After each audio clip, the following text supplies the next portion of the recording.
रुको रुको ऐसे नहीं, शुरू से दिखाता हूँ।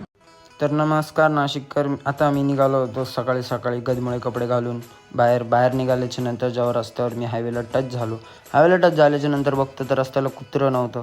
मग तिथून निघालो छत्रपती शिवाजी महाराज चौक. तिथं पोचल्याच्या नंतर बघतो तर फ्रूट. मग कलिंगड घेतलं, कलिंगड घेऊन निघालो. पुढं आलो तर पुढं डायरेक्ट जॅम होता. मग म्हटलं नको, स्किप करून कॉलनीपर्यंत आलो. कॉलनीजवळ बघितलं तर जंतू तसेच कॉलनीमध्ये रंगवलेले होते. मग त्यांना जरासा भेट दिली. त्याच्यानंतर बघितलं सगळेजण बसले होते त्यांचं नियोजन घेऊन. मग नियोजन त्यांचं झालं. थोडंसं नाचो घेतलं त्यांनी. सगळेजण आपला रंग दाखवत होते.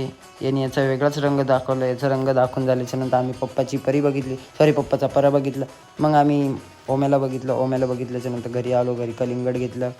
कलिंगड घेऊन घरात गेलो. त्याच्यानंतर परत बाहेर आल्याच्यानंतर शिडी घेऊन निघालो कॉलनीत जाऊन. नवीन नियोजन होतं ते बघू शकता तुम्ही. आज जशी इंडिया वर्सेस न्यूझीलंडची मॅच आहे तर त्या मॅचसाठी सगळं नियोजन केलेलं होतं.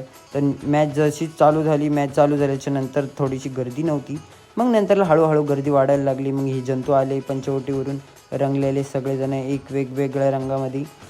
मग तिथे मी माझ्या मित्राला विचारलं माझी व्हिडिओ का व्हायरल नाही होते. इसका कारण नरेंद्र मोदी है.